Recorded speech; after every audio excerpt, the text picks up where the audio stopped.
completed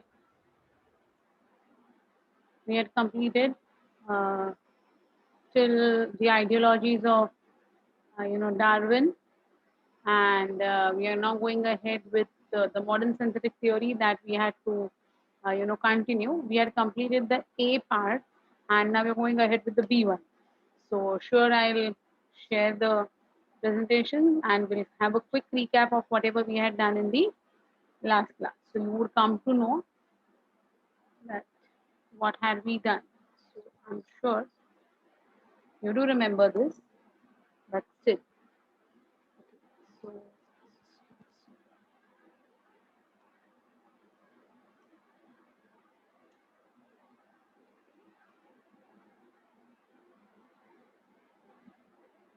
is my voice lagging?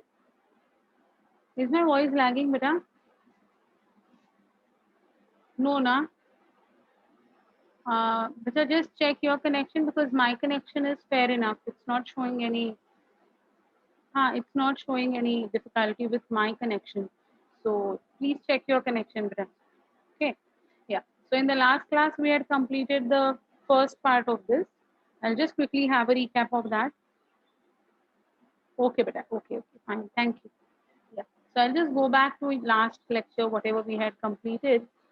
Of course, we had completed many things, but as concept of modern theory, I'm just revising this. I'm good, my dear. I hope all of you all are doing good. Yeah, I'll send it. I'll send it. It's already ready. I'll send it. Okay. Yeah. So the concepts of modern theory, the first that we saw was genetic variation.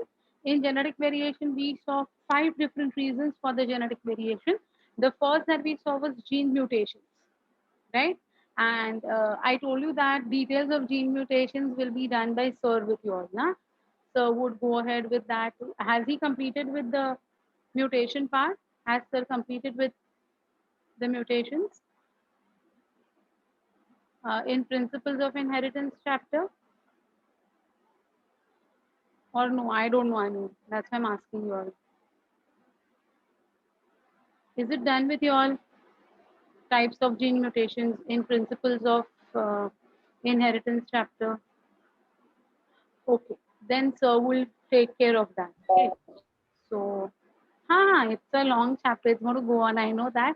Just I wanted to know that how much has has this particular topic done or not. Anyway, so gene mutation is going to be any change in a gene, and there are different ways or different types the changes are going to occur, and there are different mutagens as we call. Mutagens are going to be the agents that bring about these mutations, whatever. So gene mutations, change in the genetic makeup of a gene. That's what we saw in the last class. Then we saw what was gene flow, right? The transfer of genes between different populations. That will, like it could be migration or it could be, whatever. That is going to add up to the gene pool, right?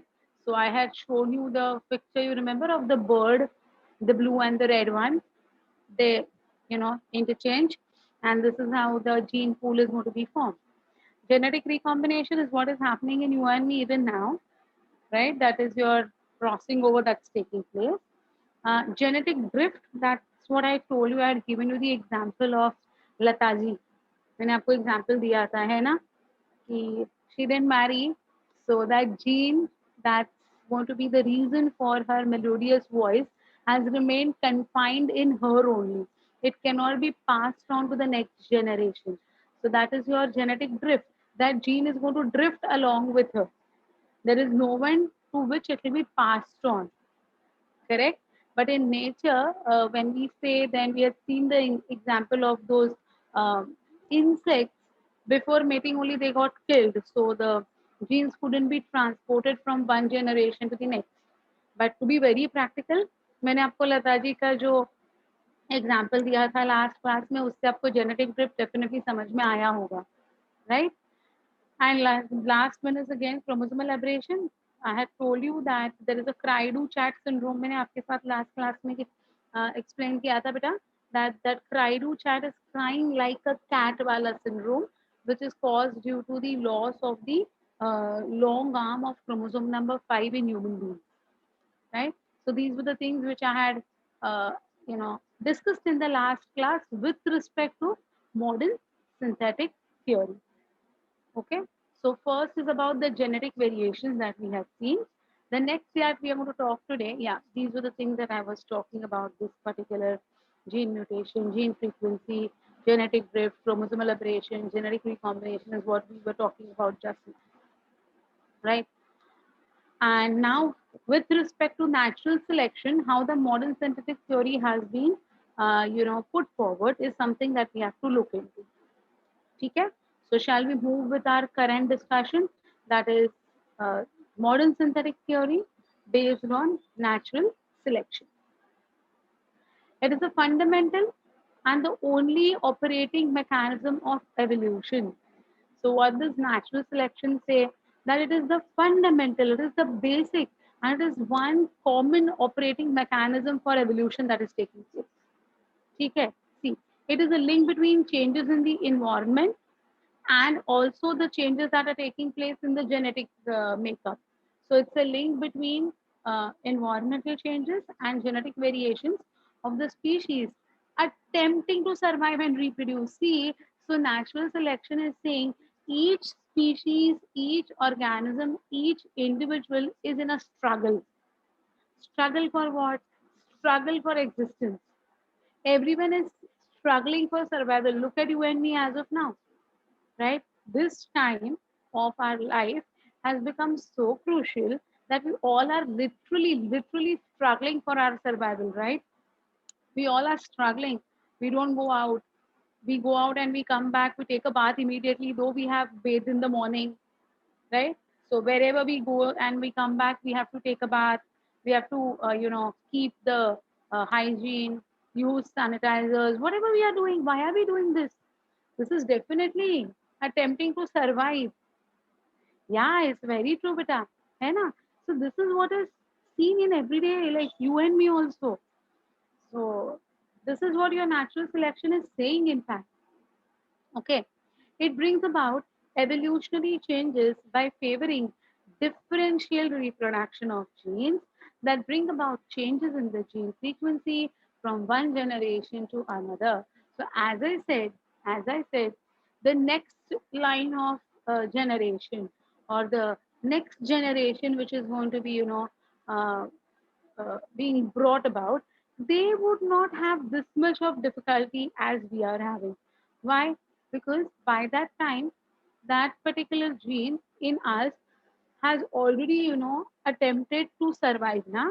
So it has already undergone some changes that is automatically going to impart immunity to the next generation. So that's the thing that I told you. In 1919 there was the Spanish flu epidemic that was there in India, and how we all are not going to have any problem with that. Like as I said, my great grandmother was infected with that particular Spanish flu, but eventually the next generations were safe enough. We all are safe. Likewise, only this evolution is going to take place, this change is going to take place very slowly. So, this mutation is going to be a very slow process according to the modern synthetic theory. It's not all of a sudden. Okay? It invariably encourages those genes that assure highest degree of adaptive efficiency. So only those genes which are going to get adapted to the prevailing situations, only those genes are going to be encouraged for survival, I could say. Okay? Yes? Yes, exactly, Prachi, you're right, beta. बिल्कुल सही है ना? So it is the one who gets adapted to the prevailing conditions between population and its environment. So you should get used to, or your genes should get adapted to the prevailing conditions with respect to other populations also, and the environmental condition also. So many a times it might have happened also like that, Vipita, that you might have come in contact uh, unknowingly of a COVID patient. It might have happened, but still you did not contract the infection. Maybe because you had that immunity in you. What caused this immunity? Of course, the genes that are going to help in making the of course Has sir completed with human health and diseases? HHD का chapter हुआ बेटा आपका? Human health and diseases का chapter हुआ है? No. Okay, fine, no issues. तो वहां पर है ना, sir will teach you about interferon, he will teach you about the antibody structure, he will teach you about K helper cells, that is NK cells, T helper cells. He'll talk about all these things. That time you will come to know this situation all the more better. मतलब वो इतना beautiful chapter है ना human health का, it's really wonderful. That time you will come to know that what exactly is happening around us. You will come to know. So sir will definitely take it. Huh. It's natural selection, the official theory followed for evolution. Yeah, actually, this modern synthetic theory is, accounted for. So it is having all different, they have combined all different concepts of different theories put forward to make this modern synthetic theory. Okay. Yeah. So that time, sir will definitely talk about the interferons and NK cells and T helper cells and the structure of the antibody. And when virus comes in our body, what happens and how it is going to get eliminated, how our immunity is going to be affected, what causes this immunity to, be formed. And, all these things with respect to, which genes are specifically associated with formation of these, chemicals in our body. Everything sir will teach you, sure. Okay. So that time you will come to know better about this particular one, two, three, fourth one. Fourth one. Okay. Anyway. So the genes which are going to be adapted for the prevailing conditions, only those would be selected and encouraged to be passed on from one generation to the next. Okay. This natural selection can be best studied by the example of industrial melanism. Yes. Now, this is a very beautiful and very easy type of, example to understand what is natural selection. Okay. So, there's something called as industrial melanism. Melanism is associated with color. We know now melanin, color. So, there's something that is associated with color with respect to the industrial revolution. So let us understand what is this. Okay. So this is your industrial melanism. Where did it take place? The place where industrial melanism was observed was England, that's in Great Britain. Before industrial revolution, that is between the year 1845 to 1850, light colored paper moths or non-melanic moths called as Biston betularia were prevalent in high numbers in Great Britain. So here you can see, just get my arrow. Here you can see this white color के moths दिख रहे हैं आपको? These white moths are here Biston betularia. They are non-melanic. They have not developed any specific color. They are white in color. So before the Industrial Revolution, Great Britain had large amount of these white moths, which are called as your light colored paper moths in local language. And the scientific name of this light colored paper moths was Biston betularia. Please remember these things, but these are not given in your textbooks, especially Biston betularia and all. So they ask you questions. So remember what is betularia and what is carbonia, jo aage aayega. So betularia is going to be your light colored moths, okay? They are nocturnal in habitat. Nocturnal in habitat means they come out during the night. So during day, they rest on tree trunks. So whenever like they are going to fly during the night, so the entire daytime they are going to rest on the tree trunks.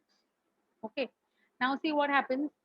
Their pale body color camouflaged well with the lichen covered trees that help them to escape predation from the predatory birds. Now, their color, which was light pale yellowish color, pale color, not yellow, pale color ke the wo. They got camouflaged with the lichen coverings. Now lichens are also pale in color, okay, and the lichens were covering the trees, tree trunks, and these moths used to go and sit on the tree trunks. Now the predatory birds, Predatory means the ones who are going to consume them, right? So the predatory birds, they couldn't detect them. They couldn't, find them. Why? Because they got confused between the lichen color and the Biston betularia. Both the colors appeared normal. So they were saved from predation. समझ में आ रही है बात? है ना? देखिए जैसे कि आई डोंट नो आपके पास आपने कभी देखा है कि नहीं? आपने कभी चमेलियन को देखा है? चमेलियन को देखा है बेटा? गिरगिट, हिंदी में गिरगिट कहते हैं और मराठी में सरड़ा कहते हैं हम लोग उसको। See, when it is on the tree na, it takes a green color, but when it is on the trunk, it takes a brown color. It looks like a branch. So sometimes na you don't even come to know that वो chameleon है या नहीं है ना? तो कभी-कभी ऐसे एकदम से अगर आप हाथ लगाने के लिए जाओगे तो वहाँ पर एक मूवमेंट दिखेगा and then you come to know, oh my God, this was not the bark of the tree or the tree trunk. It was the chameleon which moved. है ना? So that is how it got camouflaged with the color of the surrounding. It has got this capacity. Okay, so that also will come to know in the coming lectures that what is camouflage and what is mimicry. What is the difference between camouflaging and mimicry? I'll we'll talk about it later on.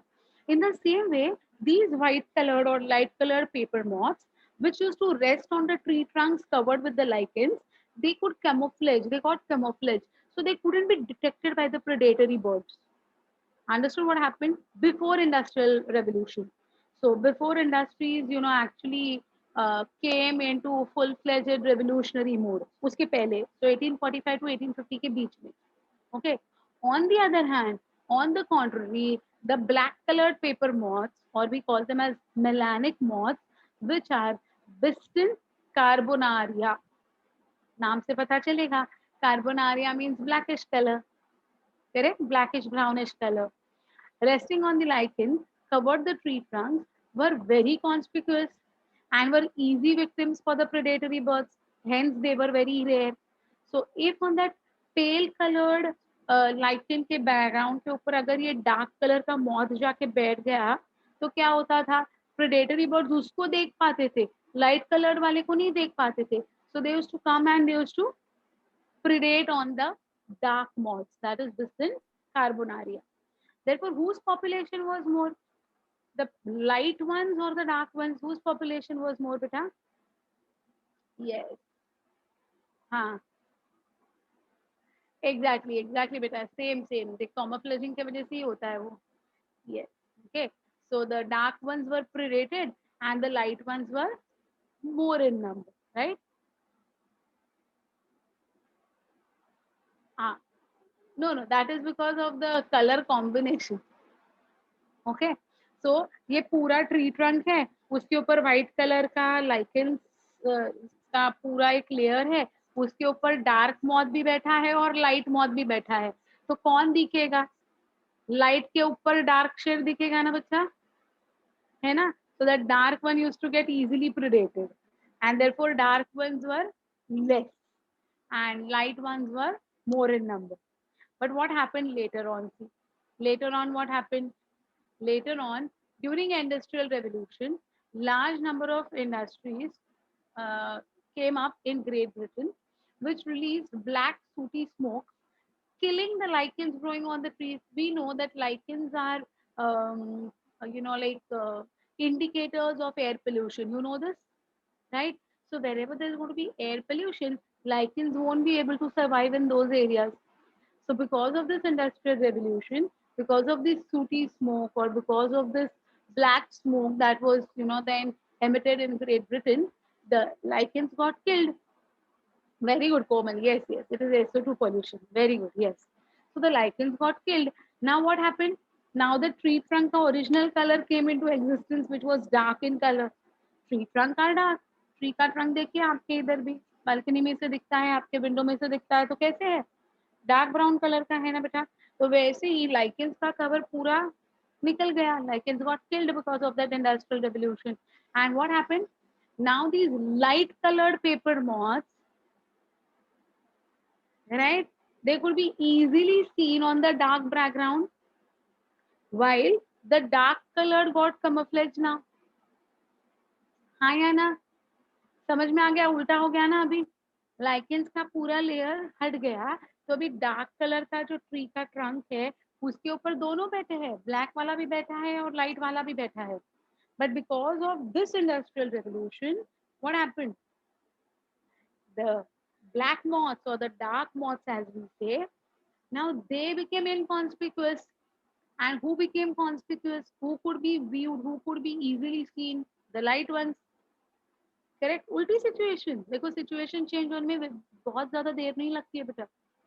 आज है तो कल नहीं है, आज नहीं है तो कल है. Time will keep on changing, है ना. ये इस कहानी में ट्विस्ट आ गया, पूरा उल्टा हो गया. ट्विस्ट क्या, टर्न हो गया ये पूरा. So what has happened now? See, it also got deposited. Who? The black suit also got deposited on the tree trunks, turning the trees to become blackish. This change became an advantage for the black-peppered moths that now camouflaged well with the black tree trunks, and their population increased. While the pale-colored moths, they became more visible, and now they became the victims of the predatory birds, causing decrease in their population drastically. Got this clear? So natural selection कैसे operate हुआ देखो. How did the natural selection, has been operated over here?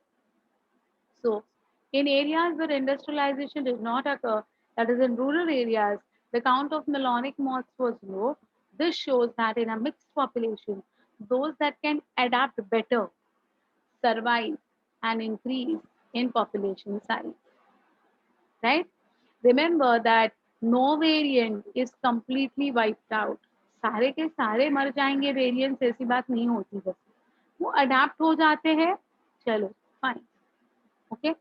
Thus, natural selection has resulted in the establishment of a phenotypic trait in changing the environmental conditions.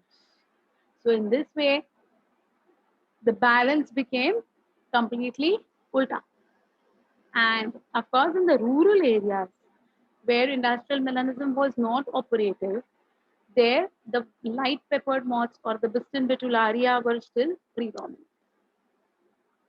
Understood what is natural selection with respect to industrial melanism? My dear, this is a question of your board exam. Explain natural selection with the help of the example of industrial melanism. Or what is industrial melanism? Explain with natural selections mechanism. So this is what you have to write during your board exams. This question is for board exams. It comes to 3 marks. Okay, so it's very easy and very like simple to write down, but don't forget the scientific names to be written down very specifically, and Great Britain and the year. Okay, that will complete your answer. So anyone having any doubts with industrial melanism, anyone who has not understood any part of it? Clear? Good. Okay, yes, thank you. Yeah, now what are the supporting evidences of natural selection? So natural selection has been talked a lot, but now there were certain, supporting evidences, proof. See, science without proof is not accepted now. Science subject ही ऐसा है कि अगर proof नहीं है तो कोई उसको एक्सेप्ट नहीं करेगा बेटा. So what are the proofs that was, supporting this natural selection? So excess use of herbicides, pesticides, etc. has only resulted in selection of resistant varieties in a much lesser time scale. Correct? आपके घर पे अगर good night, क्या Mortein, ये कुछ है तो आपको ये बराबर समझेगा. अगर आपने एक ही ब्रांड ऑफ मस्कीटो रेपेलेंट ज्यादा समय के लिए यूज करेंगे ना, so the mosquitoes also get adapted to it. They will not get killed. They will keep on biting you. You don't use that ना, that's good. रैकेट है आजकल, racket है वो, है ना, इलेक्ट्रिक वाला रैकेट. नहीं, मुझे मैं उस चीज में मेरा बहुत लो इम्यूनिटी है. I can not tolerate mosquitoes. बहुत ज्यादा काटते हैं मुझे मस्किटोज. पूरे मतलब घर में एक ही मस्कीटो है ना, फिर भी वो आके मुझे ही काटेगा. I don't know why. Incense sticks ना, अरे I use all these different types, but somehow ना मे बी वो जेनेटिक मेकअप मेरा ऐसा है कि मतलब my genes are making such type of blood That is, you know, probably the most tasty food of my house for the mosquitoes. कितने भी, अरे बाजू में मेरा बेटा सोता है ना, तो भी उसको इतना एक भी नहीं काटता है, बट सब आके मुझे ही काटते रहते हैं, कुछ भी करो. I know, I know. Yes, I know. So, that's what they love my blood. I don't know यार ये क्या मेरा जेनेटिक मेकअप है, ऐसा कौन सा मेरा ब्लड बनाता है, मेरे जीन्स की वो इतना रेलिश करते हैं mosquitoes. When I used to travel by train ना, that time also पूरे कंपार्टमेंट में एक ही मस्कीटो रहेगा ना, वो मुझे ही आके काटता था. I used to be like this way and then all ladies used to look at me, अरे ये क्या कर रही है? What to do? मैं मच्छर काट रहा है तो क्या करूँ मैं देखती रहूँ उसको. You also have this problem ना. I know यार, this is a very grave problem in my life. तो जैसे winters आते हैं ना, I love winters very much, but because of this one problem I get so irritated because of this mosquito. वो racket भी चलाती हूँ ना, जितने मारूंगी ना उतने ज्यादा निकल आते हैं मेरे घर पे, पता नहीं क्या गड़बड़ है. Anyway, so this is because of natural selection. So, you know, they get adapted, they get immune to the sprays. And, you know, they are not going to, you know, have, or they'll not be become a victim of that particular, whatever you're using as a pesticide for a very long time, right? So that is again because of natural selection. They get adapted to it, correct? Yeah. This is also true for microbes against which we employ antibiotics of drugs against eukaryotic organisms or cells also. Yes, initially, you know, like people used to take, you know, penicillin ka dose, they used to get cured of their, you know, infections. But now what happened? These organisms, these microbes, they have started developing antibiotic resistant plasmids in them. We have talked about plasmids, I hope, right? So there was something called as R plasmid that I had talked about. You remember? R plasmid, resistance plasmid. So that they develop antibiotic resistance. So imagine, like this is the way they are mutating. This is the way they are adapting to the you know, conditions which otherwise were deadly for them. So, you know, there is something called as second level ka, second generation medicine, third generation medicine, fourth generation medicine. What is that generation? We keep on changing the chemical formulas somewhat plus minus so that that adapted, you know, organisms, they will, you know, overcome it. And rather the antibiotic will overcome it and kill that bacteria, right? Right? So, इसीलिए ना बेटा, a request as a doctor, it's a request to all my dear children. You all are my kids now, right? More than students, you know, you all are my kids as of now. So it's a request to all my dear kids. Please do not pop in unnecessary medicines. कोई भी गोली, internally कोई भी medicine, कोई भी syrup, जितना हो सके avoid करो internally लेना. Build up your own natural immunity. You all are young kids, beta. You have got the capacity of developing very good immunity. You all are young. You all are, you know, like literally, this is the age where you can build up your own immunity. Rather than taking medicines and pills continuously for small, small reasons, avoid it completely. Okay, what will happen at the age of 15, 16, if you're going to pop in your medicines, if you're going to stuff yourself with different types of medicines, by the age you become 40, your body cells will get immune to it. And then you will require higher version, higher power. And आप जितने powers बढ़ाते जाओगे ना, उतना आपके body के लिए वो अच्छा नहीं है. It has got many side effects. So a request, it's a request, okay? Please do not consume medicines without reason. हाँ, if it is uncontrollable, कि नहीं अभी ठीक हो ही नहीं रहा है, तो बात अलग है. But you know, there are, you know, like there are some girls, especially of your age, who pop in painkillers as if they are taking in chocolates. So, not allowed, my dears. Please, especially during the menstrual cycle, some girls have the habit of, you know, they don't have the capacity to take the pain. And then they just start popping in the painkillers. My dears, that's a very bad ideology. Never ever do that. Okay, never ever do that. Whatever it is, try to, you know, धीरे धीरे, आज नहीं कल, धीरे धीरे, थोड़ा थोड़ा. वो तो क्या आपको लाइफ लॉन्ग तो रहने रहने वाला है नहीं वो पेन, एक दो दिन में सबसाइड होगा. तो तब तक के लिए बेटा थोड़ा है ना आपका इम्यूनिटी पावर बढ़ाइएगा. Don't take in the painkillers. It's very bad for your health, and it's very bad with respect to your this health, reproductive health. It's going to hamper the reproductive health. So, a request, seriously. Some people of you ना like of your age, थोड़ा भी sir दर्द होता है तो combi flame लेते हैं. अरे इट्स ओके, जाएगा वो. हाँ, don't do like that way. Don't do like no. Please ask. I mean, it's a request. That's what I said. As a doctor, as a teacher, as a mother, you take whatever it is. Whatever you feel my relation is with you all, you take up in that way, my dears. But stop these things. Stop these things. These are very bad for your health. Okay? You can like for that menstrual pain and all, you can have the hot bag with you. You can take in hot bag. You can take a sleep. You sleep for some time. Ginger is very good medicine for pain. Okay, you can like try these external things, but don't take anything internal. Naturally it's okay. Natural medicines but natural चीजें जो है वो ठीक है, but medicine नहीं खाना है बेटा. क्यों नहीं खाना है? Natural selection. Your genes will get adapted to that dosage, and then आपको every after 2 years 3 years है ना dosage उसका power बढ़ाना पड़ेगा. और कितने पावर तक तुम खाओगे? फिर एक दिन आएगा कि इससे ज्यादा पावर अवेलेबल ही नहीं है और आपके ऊपर वो काम नहीं कर रहा है. वो टाइम पे जो दर्द होता है ना, वो बहुत गंदा वाला दर्द होता है. It's going to be unbearable.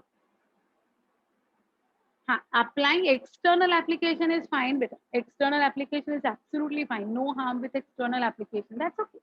External you can do whatever you are comfortable with. Okay, that's not an issue. Internal कुछ भी नहीं. जितना हो सके नेचुरली अपना इम्यूनिटी बढ़ाओ, अपना विल पावर बढ़ाओ, है ना, अपना रेजिस्टेंस बढ़ाओ. Yes, then we get adapted eventually, है ना. फिर वो दर्द वर्द कुछ नहीं होता है. It's all in the mind. It's all in the mind. Believe me. Don't take any medicine unnecessary. Okay. हाँ. Yeah. That's what I said. Nah, unless and until it's going to be like a lifelong disorder, then it's a different story. Like some guys get diabetes at a very low age. Lifelong they have to take the medicines. No other alternative.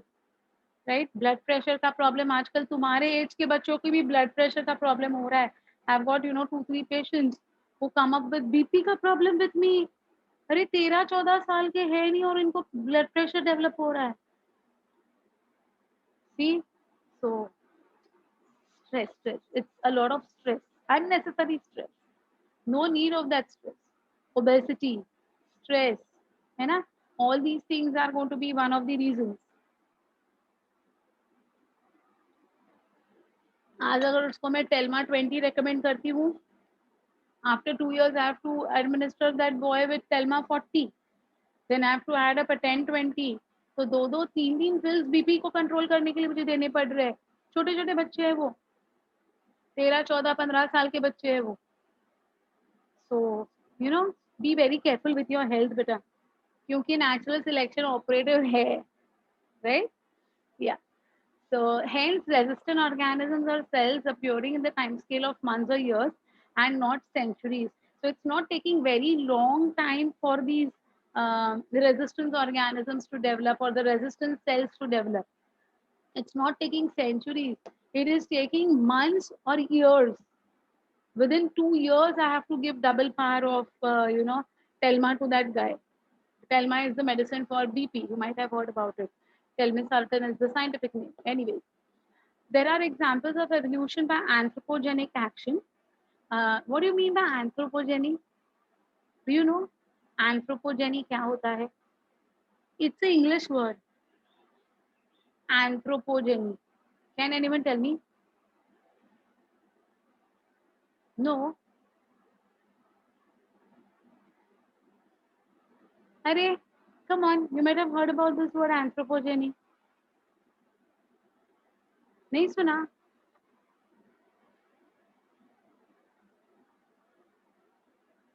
Not soil or rock exactly, but somewhat with the primitive study of. Do you know primitive study of? I think you might have heard about it, इसलिए मैंने पूछा. Anyone in the chat box related to human और anthropology भी कहते हैं उसको, एंथ्रोपोजेनी, anthropology. Yes, you're right. You're right. See, yes, it's basically, you know what, my dear, it is basically the environmental conditions that have caused human evolution. So it's the primitive or the historical, Stone Age man से लेकर आज तक उस study को हम कहते हैं anthropology. Okay, so these examples of evolution by anthropogenic action has also been proved.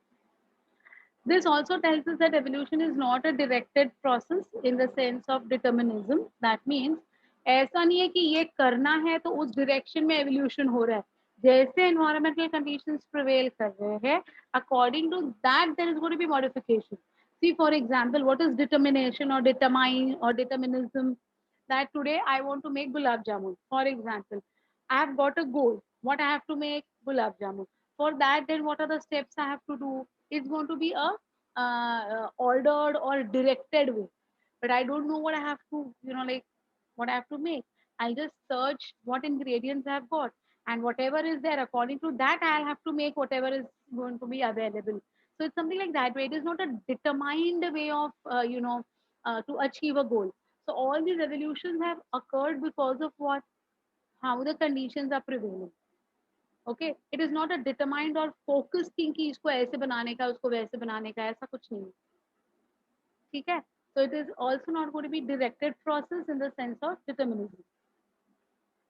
It's the study, anthropogeny is the study is the study of the human evolution with respect to the environmental conditions. Okay, it will include your fossil study, it will include your current or human being study, everything collectively. Okay. It is a scholastic process based on the chance events in nature and chance mutation in organisms. It depends on chance. It's just by chance that this thing has happened. It is just by chance that that thing has happened. Okay. So here you can see in the picture also. Here in the picture, it's very clearly seen. You can see a person, he is spraying the weedicides. Here they are saying pesticides. Even they will overcome the pesticides. This you can see over here, this is the bacterial cell culture. We call this as bacterial cell culture. And here you can see that these are the different bacteria which are growing. See these internal circles now. Okay. Now this entire plate is seeded with bacteria, means it's going to be having a lot of bacteria. And you can see this white color ke circles here. These are, white color ke disc papers hote hain. And we put them in different uh, antimicrobial agents. So one disc I have immersed in penicillin, the other I have immersed in chloramphenicol, the third I have immersed in erythromycin, the fourth I have immersed in azithromycin, and so on. And what have I done? I have kept those particular dipped wale paper के circles, है ना, on the bacteria. ये bacteria का growth था. अब देखो बेटा, अगर आप देख सकते हो तो यहाँ पर है ना जोन ऑफ क्लियरेंस दिख रहा है. मतलब क्या, उधर के बैक्टीरिया मर गए. किसके वजह से मर गए? जो मैंने एंटीबायोटिक यूज किया उसके वजह से. तो what I can come to know that this particular bacteria, if it is going to infect a person and if I administer chloramphenicol, then that particular bacteria is going to get killed. I can, successfully say that which particular medicine is going to be effective against this bacteria. But over a period of time, you can see that these two discs, which was showing zone of clearance here it's not showing. Means now this bacteria got adapted. It got immune to the medicine that was used over here. So suppose I had used penicillin and I had used chloramphenicol. So this bacteria is capable of overcoming penicillin. So it has developed penicillin resistance and chloramphenicol resistance. Here also suppose I have used whatever. Okay. So these, but look at these, this one, this one, this one, है ना? These three are still showing the zone of clearance. What is this zone of clearance? The bacteria has got killed in that area where that medicine is spreading. So the area where the medicine is spreading, that area is getting cleared of bacteria. Cleared of bacteria means it is killing the bacteria. So you can see a zone of clearance. Did you understand? सो ये जो आजू बाजू में पूरा zone of clearance दिखाई दे रहा है, zone of clearance means ये व्हाइट कलर का बैक्टीरिया का कॉलोनी है, ये पूरा ओपेक जो दिख रहा है ना वो बैक्टीरिया का कॉलोनी है, और जो ये पूरा ऐसा ट्रांसपेरेंट एरिया दिख रहा है ना बेटा, that is the zone of clearance. Okay, got this? So this is also because of what? Natural selection, right? Yeah, this is your anthropogenic evolutions with respect to anyone. It could be human beings specifically we are talking about, but it could be anyone. So the primitive world and how it got evolved into the modern world. Okay, so comparison between primitive and modern, especially of man, especially of man. Okay, understood this? Supporting evidences of natural selection. Anyone who has not understood any part of it, you want me to explain anything one more time? Are you all okay with it? Clear about it? Sure, fine. That's good.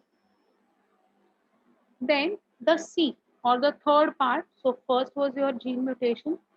What was the second one? Natural selection. And the third one, now we are going to talk about, no, these two were the first and this is the third, isolation. C. Separation of a single population into several subunits is called as isolation. Right? We know what is isolation. If anyone is going to have a positive result for the COVID-19, that person is isolated, separated. Correct? So separation of a single population into several small subunits. तो human beings को ही corona हो रहा है, तो एक single population ही है जिनमें से हम सेपरेट कराते हैं into smaller subunits. That is called as isolation. Correct? No interbreeding between isolated groups occur. They are isolated. In nature, you can see this is a single population. Okay. So it got isolated into small subgroups. Can you see the subgroups over here? A, B, and C. They are isolated. They have, they are not in contact with each other anymore. So there is no interbreeding possible between these. Each group may develop a set of new traits that led to evolutionary changes and towards the formation of new species. So here you can see this remained as it is in A. This became a bit darker in color and this became the darkest in color. Right? Why that? Take our own example. We all are Homo sapiens, right? But look among ourselves only. Look at the color of the people who are from Kashmir, and to those who are from south of India, to those from Maharashtra. We've got a gradation ना, एक gradation है कि नहीं? अगर आप world population देखते हो तो भी आपको दिखाई देगा व्हाइट है, ब्राउन है, ब्लैक है, येलोज है. Japanese are called as yellow skin. You know this, na? Yes. So what is this, beta?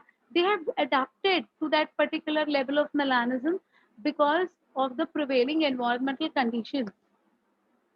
Okay, that is considered as isolation. So if you see a Negro person, you know who's a Negro? Negro पता है आपको? हाँ. What's your doubt, beta? If you use a bacterium which can adapt to the virus, so there is 100% zone of clearance every time. It is possible. It is possible. Yes. You know what a Negroes ना? वो ऐसे काले एकदम black होते हैं, thick lips होते हैं, knows बड़ा होता है, curly hair. You've seen them? Even the ladies of those Negroes, they are very huge. Africans, yeah. They're very huge. उनकी build देखिए एकदम tall and broad होते हैं. Right? उनके सामने अगर Japanese लोग देखोगे तो you would be able to distinguish immediately ना. This is a Japanese person and this is an African. Right? How? Homo sapiens are Homo sapiens. But depending upon how they were isolated. Yeah, hair is very, very difficult. Yeah, the hair is so baba. I don't know what is their hair altogether. So you know West Indies की team जो खेलती है, you have seen West Indians, right? You've seen all these अपने the great who Mumbai Indians team वाला अपना the great West Indies player. चलो यार, तो पॉली भैया को मत भूलो. Yes, पोलार्ड है, कुपर है. I don't know if you are aware. Malinga is from Sri Lanka. Hair is curly, but skin is not as dark as the West Indians. So though they have got curly hair, look at the difference in their features and their shades. Chris Grail, Russell, yes, there are so many. Yes, bravo, DJ, है ना? DJ Bravo. Yes, you can come to know that these people are from West India. Jordan, yes, of course, of course. So during our times, we had Vivian Richard and we had Courtney Ambrose and those people when we were, I was your age, na, that time I used to watch cricket. During our times, those players were very famous. So all of them would be easily, you know, like you can recognize them. What is because why? Because they got isolated towards the equatorial regions where the sunlight is going to be very, you know, like predominant. So if they don't develop more melanin, they'll be falling prey to the cancers, you know, the skin cancer, they'll become more prone to skin cancers. So to prevent themselves, the genes got adapted to produce more melanin and thereby save them from getting, you know, exposed to the chances of cancers. Because there is a high chance of UV radiations, you know, predominant in that zone. So isolations also are going to be for human beings. Also, these isolations are there. Correct? Why not this fish alone? So the isolation mechanism are two types, namely geographical isolation and reproductive isolation. Yes. So because of these isolations also, there is going to be, you know, like new species that is going to be formed or an evolved species that is going to be formed. So that is also a reason of evolution is what modern synthetic theory is saying. So first they said it is because of gene mutation. Second they said it is because of this thing, apna natural selection. Okay. And third, what did they say? Third thing, what did they say? Just now that we did, right? So these are the ways they are trying to give, uh, how this modern synthetic theory is becoming more and more accepted, is what they are talking about. Easy, clear. So that's about your isolation. Now, let us talk about these two in detail. First is geographical isolation. It occurs when an original population is separated into two or more groups by geographical barriers such as river, mountain, ocean, island formation, forest, etc. Okay, yeah, what's your doubt, beta? Yes, you're right. You're right, Prachi. You're right, beta. You're right. The separated groups are exposed to different kinds of environmental factors. Hence, each group acquires variation by developing mutations, undergoing recombinations, etc. These variations are processed by natural selection. अब change तो हुआ है ना, but ये favorable change है या unfavorable change हुआ है, that will be depending on what natural selection. So if that particular change is helping the survival of that organism by natural selection, then that species is going to flourish over there. But if not, then that particular change might be a negative change that has occurred, causing the death of that population also. Even that has happened. Okay. This leads to progressive genetic divergence. So धीरे है ना, वो original species जो है ना, अलग अलग different type of species बनते जाते हैं. Okay, got this. So because of geographical isolations, very slowly and steadily, new species formation takes place. What is new species formation? Evolution. To evolve, to change, to become new, to try to adapt to the prevailing conditions. This is what is your evolution all about, right? So that is what they are saying, that this leads to progressive. They are saying progressive. It's not all of a sudden. Progressive genetic divergence. Divergence means the way I'm doing. You can see my hand. Diverge मतलब क्या बेटा? Spread होना, इकट्ठा आना नहीं, spread होना. ठीक है? So in different ways they are going to get diverged, and this is the way new species are continuously going to be formed depending upon how the changes are occurring. ठीक है? Yes. The separated populations develop distinct gene pool and they do not interbreed. So now what will happen eventually? Their gene pool will be very, very specific for that type of genetic species only. So now interbreeding won't be possible among these two. So from the original population, if there are 10 variants that have been formed, no variant can interbreed. Okay, got it? So that is what geographical isolation. Isolate हो गए. Now they are not in the capacity to interbreed at all. Correct? The classical example of geographical isolation is that of the Darwin's finches. You might have heard about this word Darwin's finches. Finches are very small, cute birds, but छोटे छोटे birds होते हैं finches के, or they are called as finches. And why they are called as Darwin's finches? Because when Darwin had been to Galapagos Island, he only and only had completely studied about the he had only and only completely studied about these birds diversity with respect to the beak. So the shape of the beak was very, very different in all these categories, in all these birds, and that was the study that he did. So like these birds, these finches are called as Darwin's finches. Yeah, they are small. They are very small. Yes, photograph hai. I'll show you this. Darwin's finches living on Galapagos Islands differ not only among themselves but also from mainland finches in size, color, beak, and food habits. अब ये सारी study Darwin भाई साहब ने की थी, and therefore they are called as what? Darwin's finches. Yeah, look at these now. Probably this is the original butterfly, or that this insect, and look, it has diverged into so many different forms, right? You can see how different it has, like developed into. So now these will not be in the capacity to interbreed. Huh? These two are different. They won't be in the capacity to interbreed. Even these won't be in the capacity to interbreed. Okay.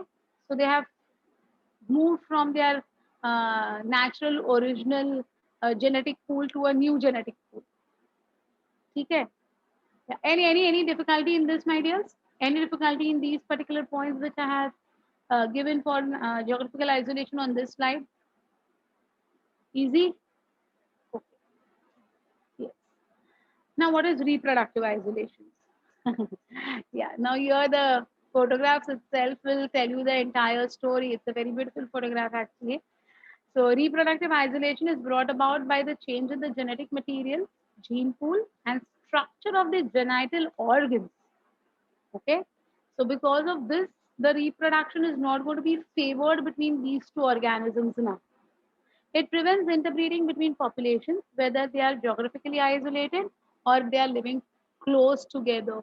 So, not necessary that they are geographically isolated. They may be living very close to each other, but because of the change in their genetic material, gene pool, and genital organs, they are not in the capacity to interbreed.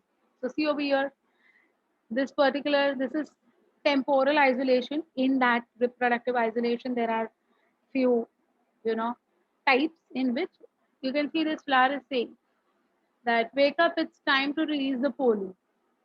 But what is the gynoecium saying? Give me few more months. Means what? This particular flower, the pollen grain is already ready to get dispersed, but both of them are very close to each other, but the gynoecium is yet to form the carpel and the ovary and the ovule, right? So what do you mean by this? Protoandry. Protoandry we are done in sexual reproduction in flowering plants. The pollen grains are going to be, yes. So the male flowers are maturing earlier, while the female flowers are going to be having a delay. So it could be protoandry. Sometimes ulta hota hai. The gynoecium is ready with the formation of the ovules, but the androecium is yet to be formed. So it's protogyny. Do you remember we have seen this decline and dichogamy as contrivances of reproduction, right? Contrivances मैंने आपको पढ़ाए थे ना, right? So that is what is shown over here. So this is reproductive isolation का example. Look over here, mechanical isolation. In this case, mating between two closely related species is inhibited as their genitals are not compatible. So if their genital organs are not compatible, they are not in the capacity to interbreed, right? They are showing the hearts being broken. So you can see from this particular pictures only you can understand that what are the different ways by which the reproductive isolations have been carried out, right? Right. So did you understand the difference between geographical isolation and reproductive isolation, beta? Anyone who hasn't followed this, or the ones who are having any confusion between these? Anyone, come on.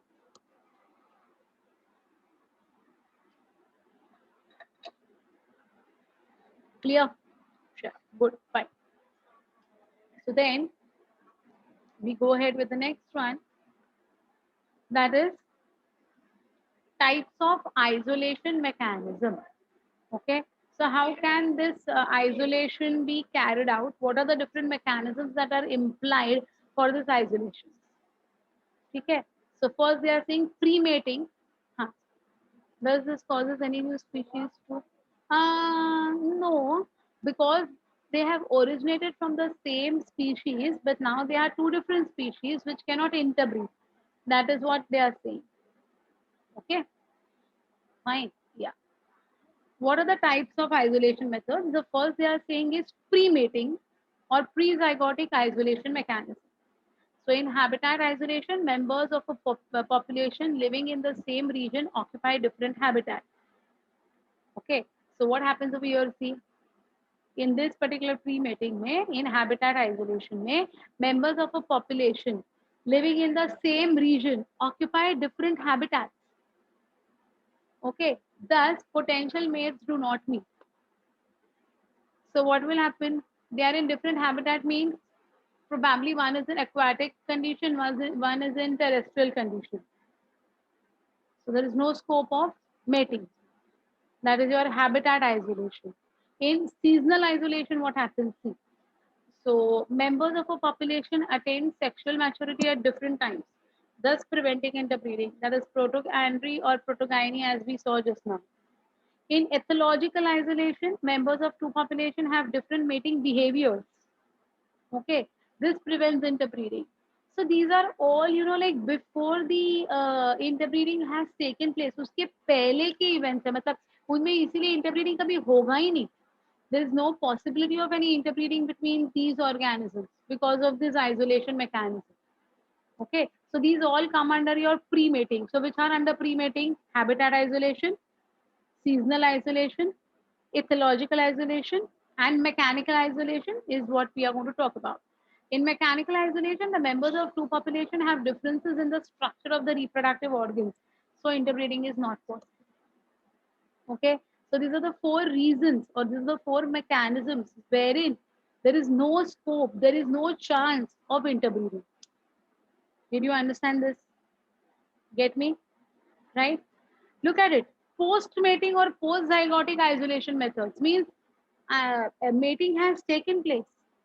Okay, zygote has been formed, but then what will happen? See, gene mortality, sperm transfer takes place, but the egg doesn't get fertilized. This has happened with human beings also. There are so many couples who want to become parents, but sometimes there is failure due to these conditions.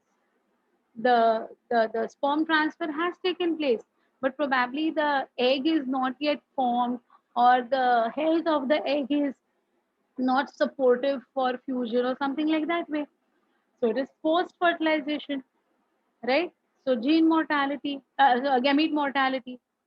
So the gamete is not in the capacity to form the zygote. Second, see zygote mortality. So egg is fertilized, but the zygote does not survive. You might have heard about this word called as miscarriages, right? So there are some females who are the victims of miscarriages. So maybe even zygote bhi hua, embryo bhi bana, but implantation was not successful, and probably because of that they had to undergo the miscarriage, right? So this is about the post fertilization events, right? Hybrid sterility, this. Mules are hybrids between horse and donkey. Just right. So hybrids do not have the capacity to produce gametes, right? So mules and guineas that we had seen in the last class, I think, the living world myth. So that time I talked about mules being sterile, right? So pre mating के वजह से भी isolation हो सकते हैं, post mating के वजह से भी आइसोलेशन हो सकते हैं. So there are different mechanisms which are associated with isolation. ठीक है? Any difficulty in understanding the habitat isolation, seasonal isolation, ecological isolation and mechanical isolation? Post वाले तो easy है, but प्री वाले समझ में आ गए सबको? Anyone having any difficulty in this? No? Understood this very nicely?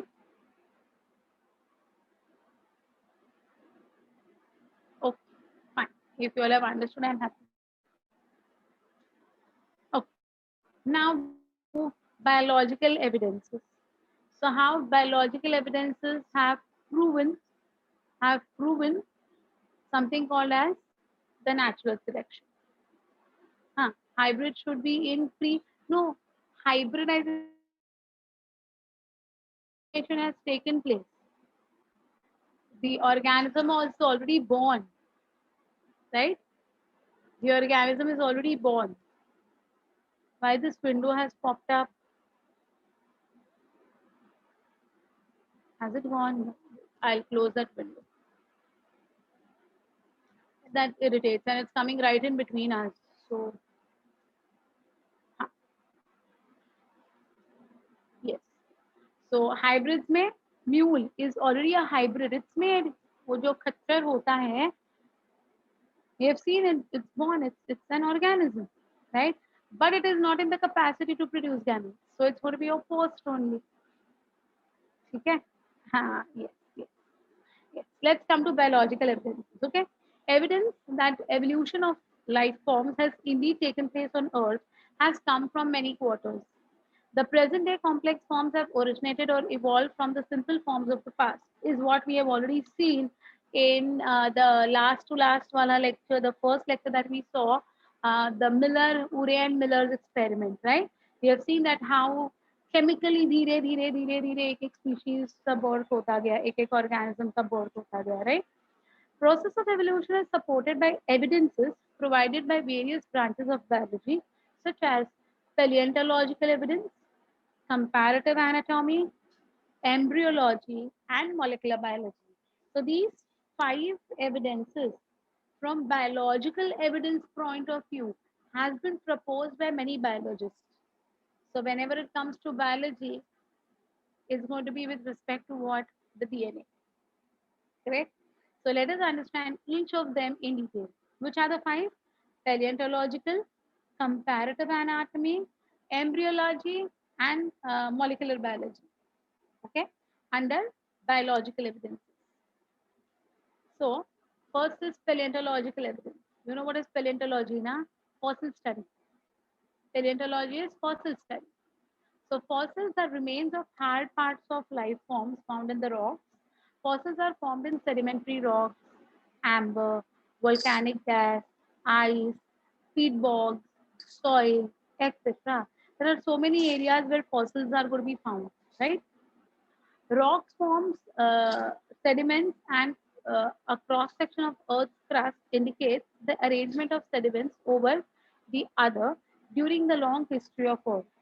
So we have got these rocks, जिसका एक है ना stratification देखने को मिलता है. Strata means layers.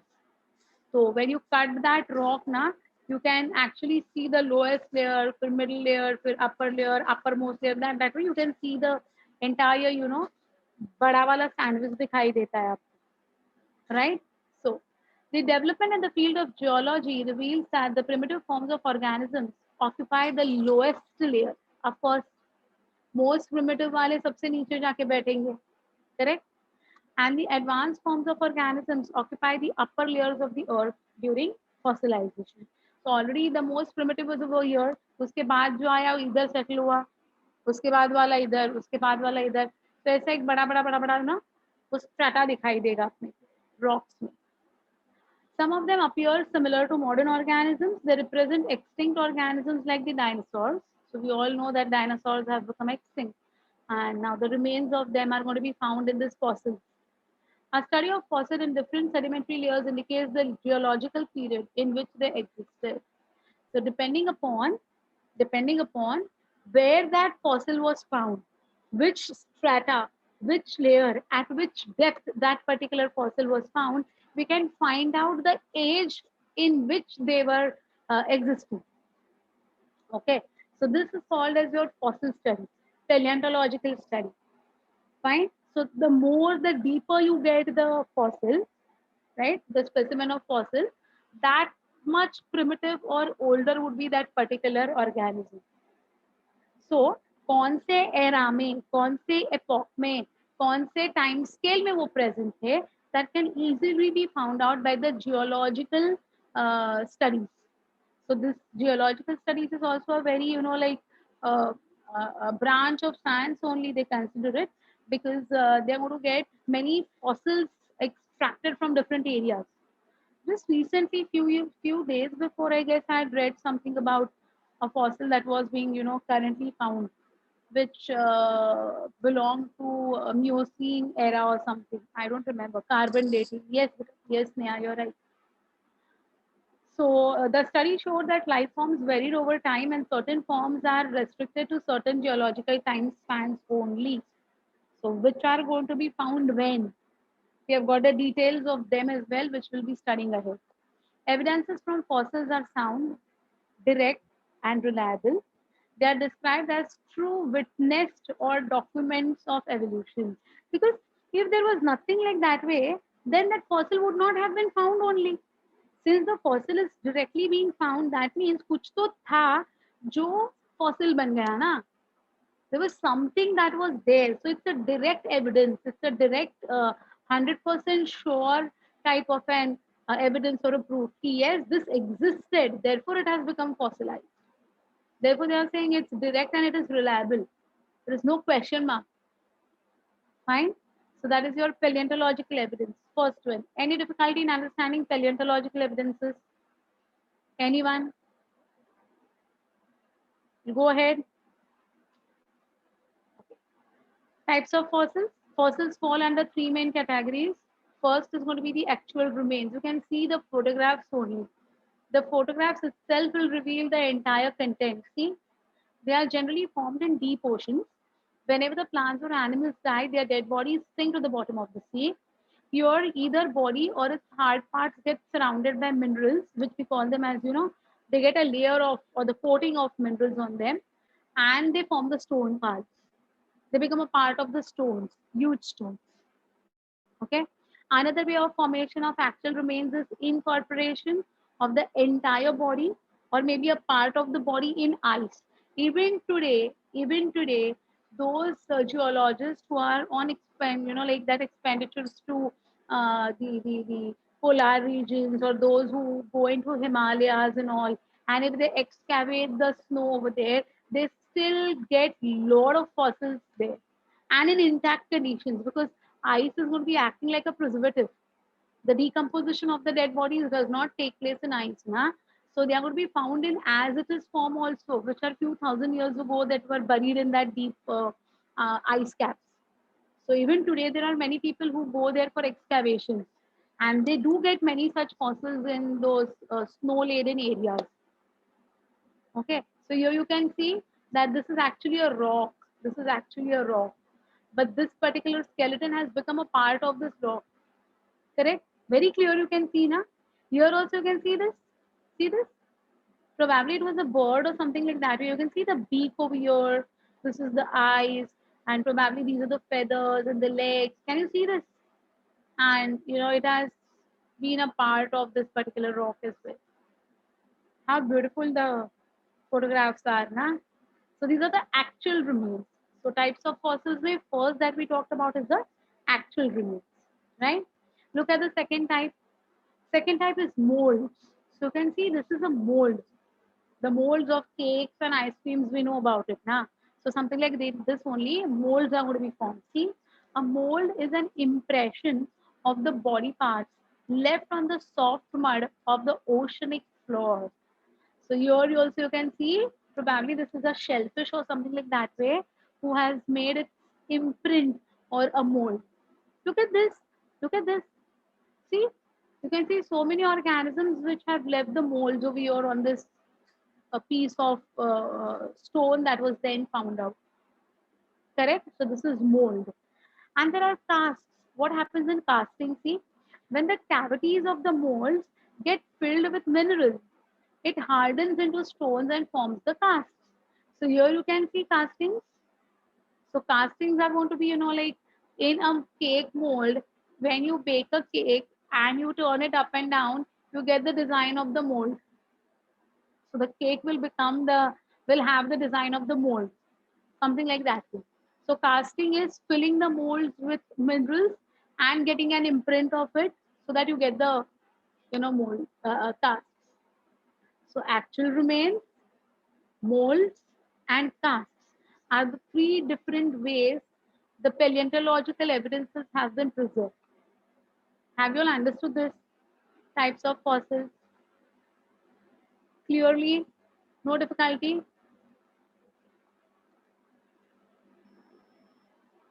Significance. Paleontological evidences are useful in reconstructing the phylogeny, that is the evolutionary history of the organism. It helps in studying various forms and structures of extinct animals like dinosaurs. You can see on your screen the photograph of the skull of dinosaur has been put forward. Fossils are important tools which help in understanding the habit of extinct organisms, and fossil records provide a connecting link between two groups of organisms. So now that particular one is completely extinct, but it's going to be linking who? The current one and the previous one. How is it linking? So you can, get the links to the primitive and the new forms. This is the significance of your paleontological evidence. So the A or the first under biological evidence was paleontological evidence, which we have seen in detail. Got this? No problem. We'll move ahead. This is also the skull of Homo only, but not Homo sapien. He is not Homo sapien. Okay. Yes. So what are these connecting links? Let us understand this. A connecting link is defined as an intermediate or transitional stage between two organisms. So it's going to have the properties, or that particular organism will share the properties of two different groups of organisms. Okay, that's a connecting link. So it possesses structures common to both the groups, thus indicating the evolutionary line.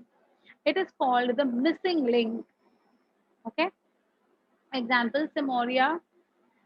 You can see over here, this is, this is the diagram wherein the organism is having the characteristics of two groups. Can you all tell me which are the two groups? Look at that figure and tell me that it's going to be connecting whom?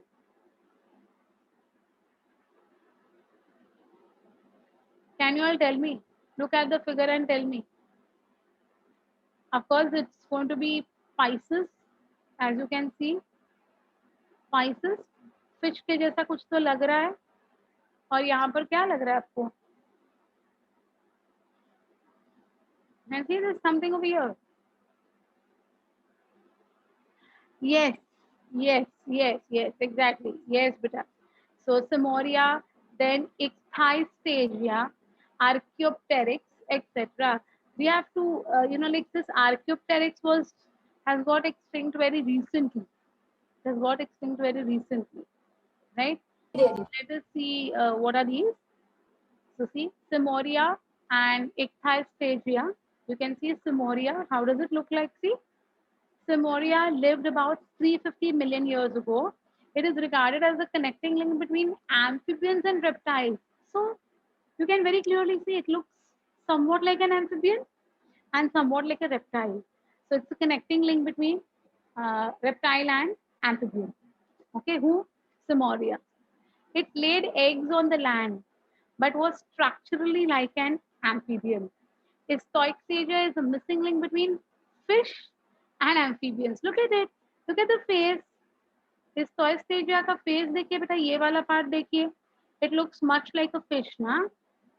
And here the way it is going to walk on land, it's like amphibians.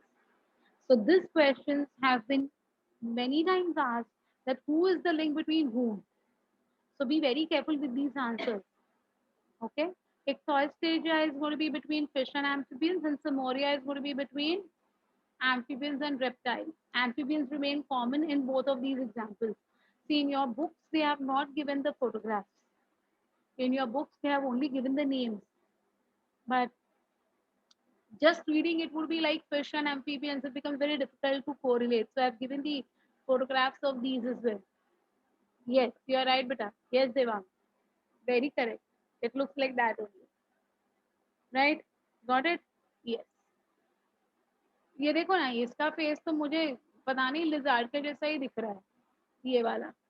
और ये जो part है ये amphibians के जैसे है, but ये tell उसका और ये जो फेस है ना, या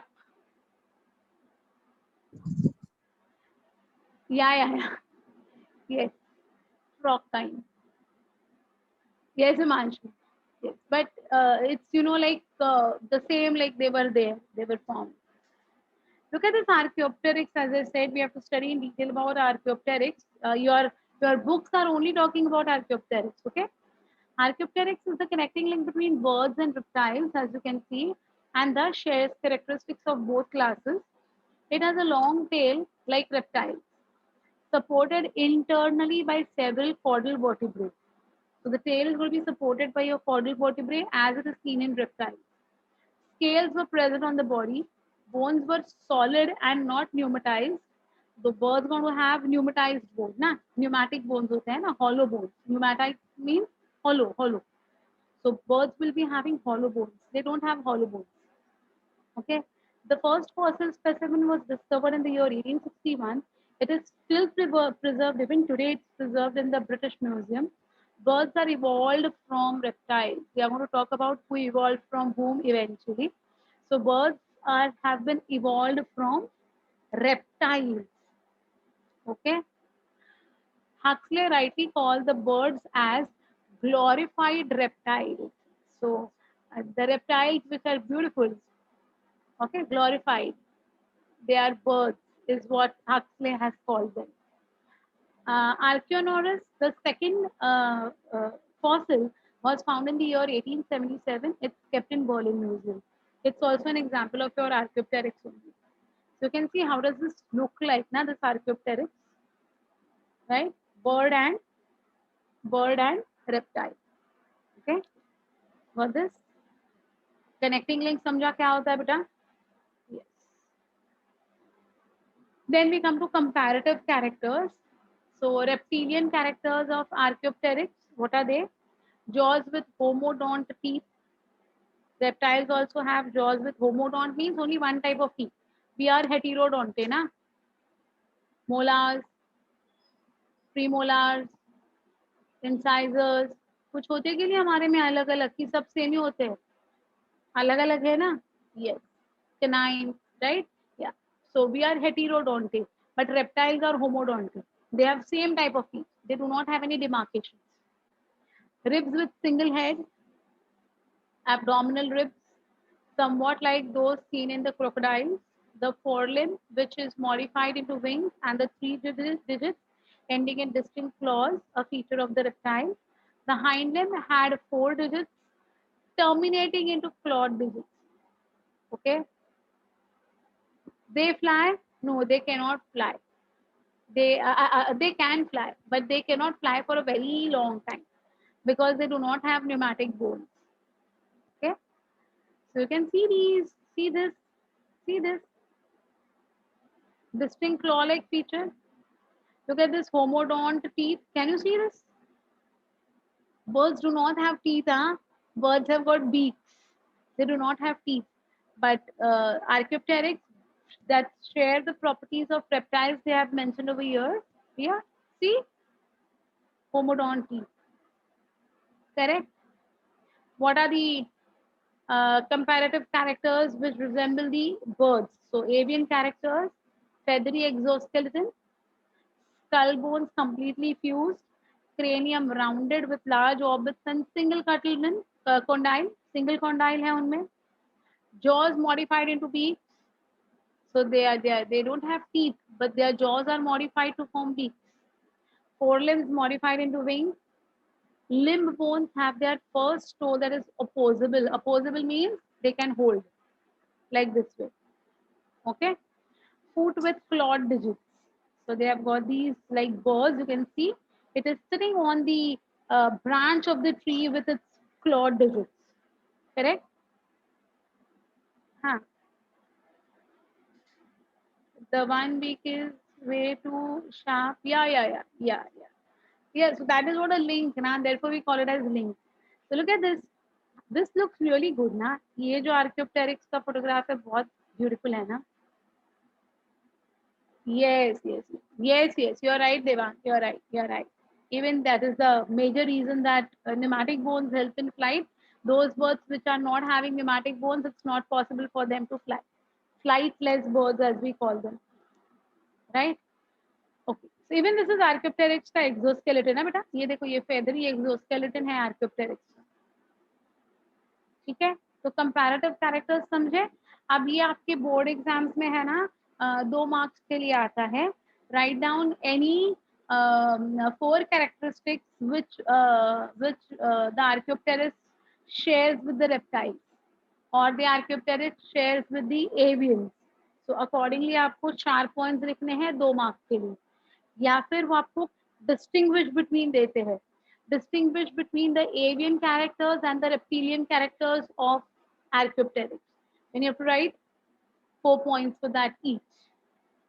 Okay, so these are going to be your this beta board questions. So don't go wrong with them. Okay. Yes. So paleontological evidence वहाँ पर खत्म हो गया. Now we come to comparative anatomy. ठीक है. So the second one of biological evidences, the second one, B wala. So first is homologous organs, which shows divergent evolution. Diverge, converge. So this is going to show divergent evolution. So let us see what is it. Homologous organs are defined as those organs which are structurally similar but functionally different. Structurally similar, functionally dissimilar. Don't forget this, my dears.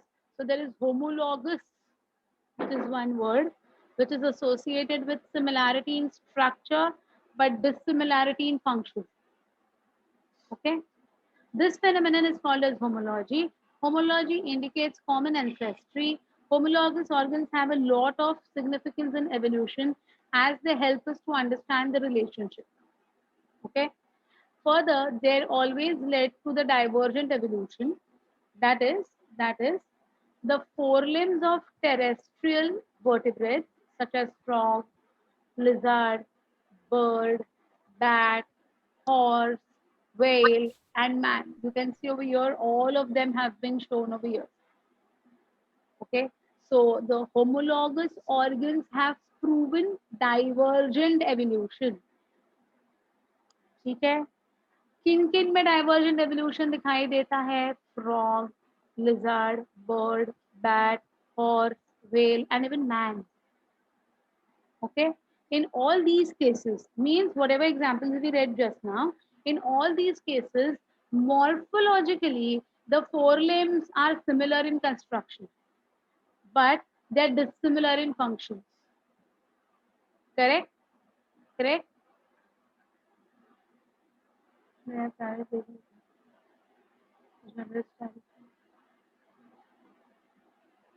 Exactly. That is what we are talking about evolution, my dear. Yeah. So here you got this. Look at the morphological structures. Don't you think? Look at this. Look at this. Look at this. This is a human being. The hand. Our hand. Okay, this is the horse ka. This is whale ka morphological structure.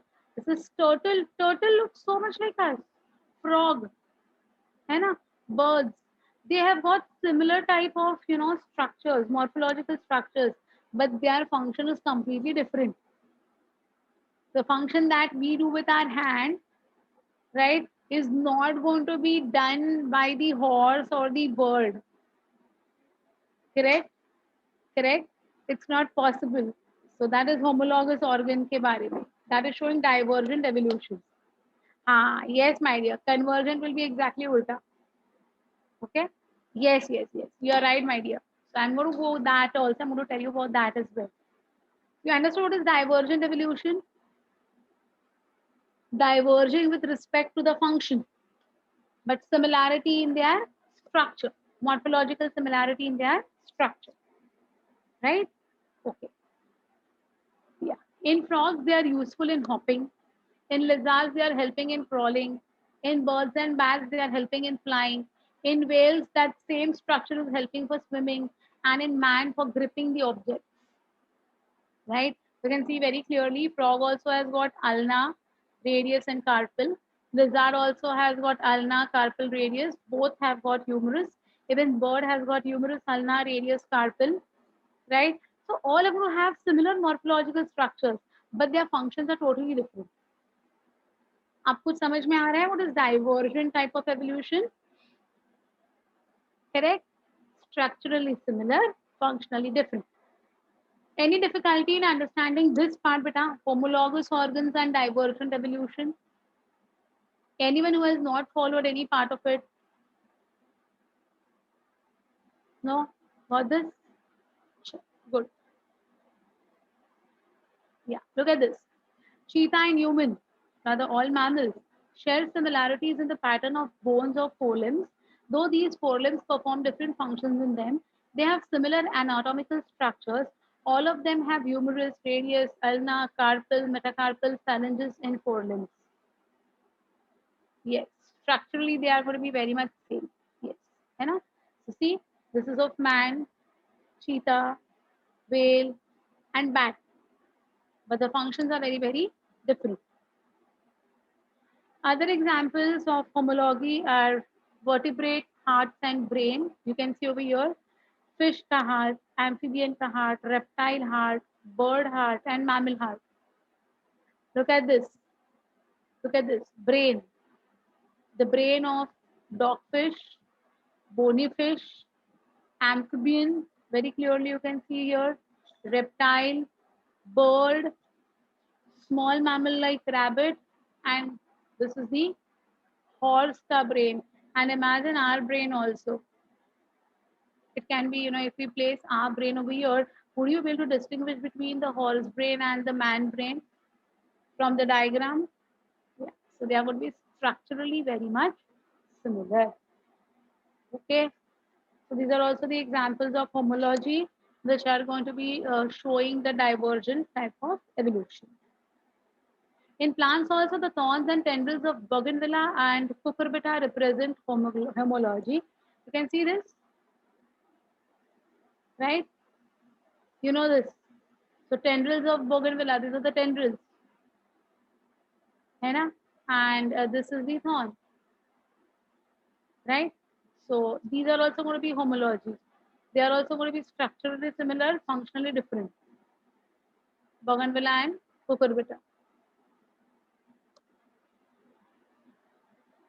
Yeah. So that's all with your homologous anatomy.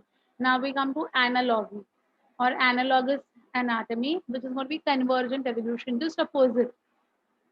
Okay. So morphologically different, functionally similar, right? So see, organs which are structurally dissimilar and functionally similar are going to be called as analogous organs, right? These organs do not help to trace the relationship, and hence they are not going to play any significant role in evolution. This led to convergent evolution. That is, different organisms, structural modification in an organ is due to similar habitat. So that is your conversion. These are different, but they converge together to perform the same function because of the habitat. Okay, that is your convergent evolution. See over here. For example, wings of birds and wings of insects. Functionally same, structurally very different, right? In both the cases, wings are useful in flight, but structurally they are different. The wings of insects are the expansion of exoskeleton, whereas the wings of birds are modified forelimbs. Look at it. Structurally, it's completely different. No similarity with the structural, components, but functionally both are helping in flight, right? In pterodactyl, the wing is an enormous fold of skin supported by enormously large fifth finger of the forelimb. What is your pterodactyl? You know pterodactyl? It's a type of organism which is more like a bat, I would say. Not bat, more like it. Okay, pterodactyl. And in the bat, the wing is modified fold of the integument, which is your patagium, supported by the elongated and outspread phalange of the last four digits. So they are both are going to help in what flight only, but structurally they are very very different. Yeah, yeah, yeah. Yes, dinosaur which could fly, pterodactyl. Yes. Okay. So here you can see analogous structures. Analogous structures are similar structures in organisms without shared ancestry. These structures evolved independently to serve the same purpose. So bird wings, look at the shape. Look at the insect wings and look at the bat wings. They are completely different from each other. Structurally, they don't show any resemblance, but functionally, yes. All the three are helping in flight. Correct? Got this? Convergent, divergent, homologous, analogous. Analogy, continued see. Another examples are eye of the octopus and other mammals, or the flippers of penguins and dolphins. Sweet potato, which is the modification of the root, and the potato, which is modification of the stem. They both are analogous because both of them store starch, or both of them store food. So what is the function of beetroot, or what is the function of potato? To store food. But structurally, one is a root, one is a stem. Okay, analogous. In the same line of arguments, similarity in proteins and genes performing a given function among diverse organisms gives clues to common ancestry. So genes and proteins also same here, beta. They are different structurally, but they perform the same function. Man has bred selected plants and animals for agriculture, horticulture, sport, or security. Man has domesticated many wild animals and crops. This intensive breeding program has created breeds that differ from other breeds. Example, dogs, but are still on the same group. So we have used the knowledge of analogy and we have created a lot many hybrid varieties and we use them. We use them. Okay. Yes, Vanshu, you're right, my dear. Yes, yes, very true. Yes, perfect. Okay, so these all are going to be showing analogy. Yeah, see, look at this human eye and octopus eye. है ना? ये देखो, wings, shark के, flippers or dolphin, tuber of potato and tuber of sweet potato. Okay, got it? Yeah. So this is what is your uh, analogy. The fins are streamlined shape are analogous. Well, then third we come to comparative anatomy में vestigial organs. Vestigial organs are those which are functionless, that is, they are useless to the animals. Hence, the presence is not required. You know about these. However, they continue to exist before they degenerate and disappear in the process of evolution, right? They were developed and they were functional in the ancestors, and this indicates an evolutionary line. Example in man, which are the different vestigial organs present in man? Vermiform appendix, no use. It is still seen in humans as a functionless organ. It helps in cellulose digestion in herbivores. Yes, yes, yes, Parnavi, you're right, but you're right. Pinna, coccyx, yes. Nictitating membrane, है ना? No use. Primitive है. अभी हम लोग cellulose digest करने का question ही नहीं आता है. हम लोग किधर सेल्यूलोज खाते हैं भाई? Even wisdom tooth. Yes Ashwin, you are right बेटा. Wisdom tooth as well. हम लोग अभी सेल्यूलोज खाते हैं क्या? We cook food and we eat it. There is no question of digesting cellulose. But still, we have got that appendix, which was once upon a time used by the ancestors for digesting cellulose because they used to only survive on the raw, leaf and raw, stem and all those things. Yes, yes, exactly. Nictitating membrane is the remnant of the third eye. Third eye, nictitating membrane. Yes, ask your doubt, my dear. Is nictitating membrane required now? No. It's a vestigial thing. Okay. Where is the nictitating membrane that is going to be present? The third eye used to be over here. Where is the nictitating membrane? Frogs have, but in human beings also, where is that vestigial membrane present? Nictitating wala, pata hai aapko? Very good, Ashwin. Yes, my dear. Perfect. Corner of the eye, end of the eye. Yes, yes, yes. I corner में जो होता है ना, वो अपना nictitating membrane होता है, जिसकी अभी कोई जरूरत है नहीं, राइट? कॉकिक्स और tail, the remnant of the tail in human. Coccyx, no use. That was the point from where the tail was originating in our ancestors. Now it's of no use. What is the use of it? But still we have the coccyx. Not required. What raw food we eat now will be taken care by our salivary amylases only to break down the starch. Okay, we don't consume cellulosic food. We consume starchy food. Okay, so no use of those appendix. Yeah, so here they have shown appendix. You can see this. The goosebumps that we get is also going to be a vestigial one only. Wisdom teeth है तो भी ठीक है, नहीं है तो भी ठीक है, कोई फर्क नहीं पड़ेगा. Here you can see the nictitating membrane of the ear, corner of the eye, tailbone, coccyx, right? Not required, but still there. You can very well see the nictitating membrane beta इधर corner of the eye में. Okay?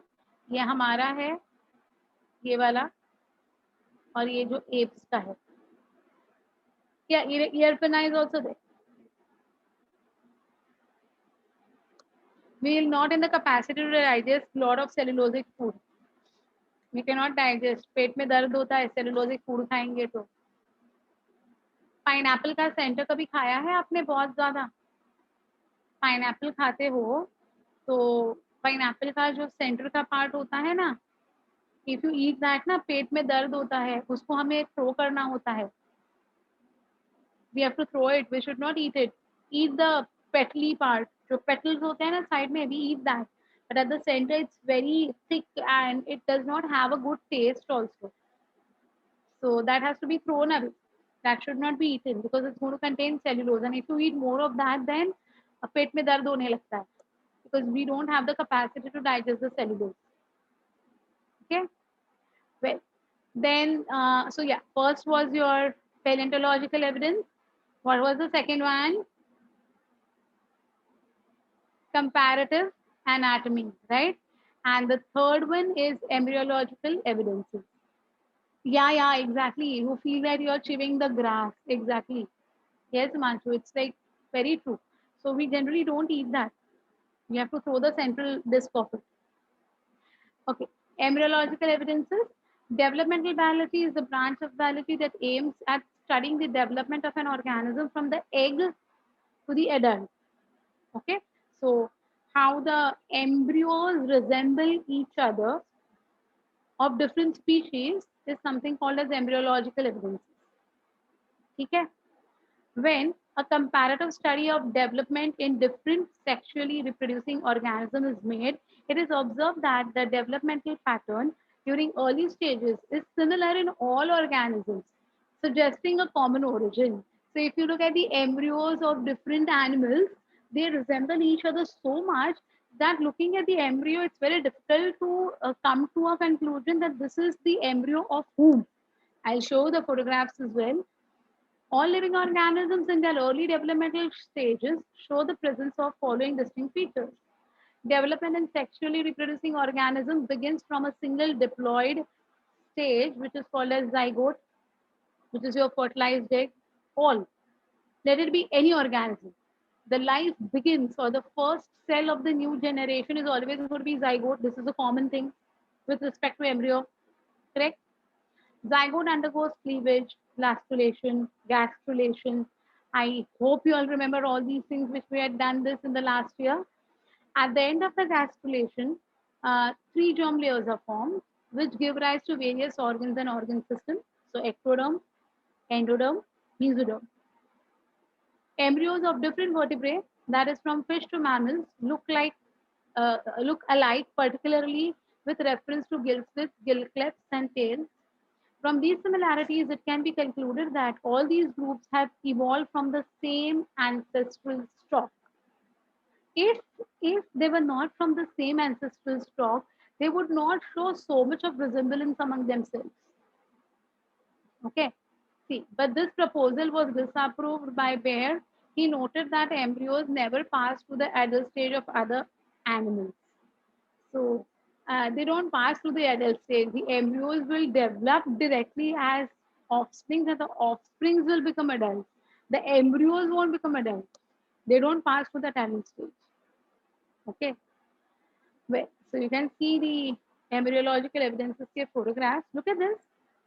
This is the embryo of the fish. This is of the salamander. This embryo is of the snake. This tortoise. This is going to be of chick, chick embryo or chicken embryo, as we say. This is going to be your dog embryo, cat embryo, rabbit embryo, and human embryo. Look at them. Looking at these embryos, is it going to be possible for us to distinguish कि ये किसका embryo है करके? So many similarities, huh? They look almost same, almost. But look at the developmental stages. This has got differentiated. Now there is something that you can find the difference, and in the third stage, it's clearly seen that what is going to be developing into what. Okay, so but the embryological evidences में ये देखो, these all embryos seem to be so much similar. Okay, so that's about the embryological evidence, and the last among the biological evidence is going to be the molecular evidence. So let us talk about the molecular evidence for this lecture, and then उसके आगे का हम लोग बाद में देखेंगे in the next class. Okay, so let me complete just the molecular evidence for today. Cell forms the basic structural and functional unit of life in all living organisms. Obviously, we all are going to have cells. All organisms shows the presence of ER, Golgi bodies, mitochondria, and other cell organelles. Similarities in proteins and genes performing a given function among diverse organisms proves ancestry. Basic processes like catabolic activities to liberate energy. That is, we have seen chemiosmotic hypothesis how ATP is going to be made in endoplasmic reticulum ka electron transport system. We have seen that in detail. Synthesis of macromolecules like proteins, carbohydrates, nucleic acid is going to be similar in all living cells. That cell could be of a frog or a rat or human being, or let it be anything, any living form, any living organism ka cell le lo. The process of making carbs, fats, or proteins is going to be the same. Transcription, translation has also been found in bacteria, the prokaryotic one, but still that transcription and translation is the same process. It has not changed. correct? ATP is the energy currency in all the living organisms. Let it be any living form. ATP is the universal energy currency. Living cell है तो ATP ही उसका energy का currency है. मेरे में ATP, आप में ADP, इनमें कुछ और ऐसे नहीं होता है बेटा. All of us are going to have the same energy currency. Got it? Correct? Yeah, that is your molecular evidence. Yeah, so here you can see very clearly that let it be your archibacteria, let it be your gram-positive bacteria, purple sulfur bacteria, mitochondria, chloroplast, myxobacteria, brown algae, ferns. Look at this. They all have originated from the same stock is what they have said. Okay? Got it? So look at all the different living forms that they have shown. Look at this. And we have studied all of them. We have studied all of them. Right? If you look at the branch of botany also or the branch of zoology also, I know that you have studied all of them. In animal kingdom, surely you might have studied about sponges, nematodes, arthropods, coelentrates, mollusks, echinoderms, urochordates, vertebrates, dinoflagellates, ciliates, helioxanthus, again animal kingdom, amoeba, animal kingdom, slime molds, botany, biological classification, dinoflagellates, plant kingdom, purple sulfur bacteria, cyanobacteria, myxobacteria, all have been, like diatoms, green algae, neurospora fungi, ascobolus fungi. We have done all of them, right? So that is going to be like every living cell is going to have the same molecular evidence or molecular similarities. Got this? Yes. Now, for understanding the geological time scale, which is very interesting, and like you get directly correlated with whatever is there around us. That we'll see in the next class. So I wanted in the continuation. So from geological time scale onwards, we'll do it in the next class. So what's your doubt, beta? This. Yeah, it's definitely, of course. Sure, sure. Yeah, my dear. So that is your geological time scale, which will be next class. Fine. So as of now, I stop for today, and next class we'll go ahead with the same chapter, new topic. Okay. Yeah, yeah. Bye, beta. See you all. Bye, bye.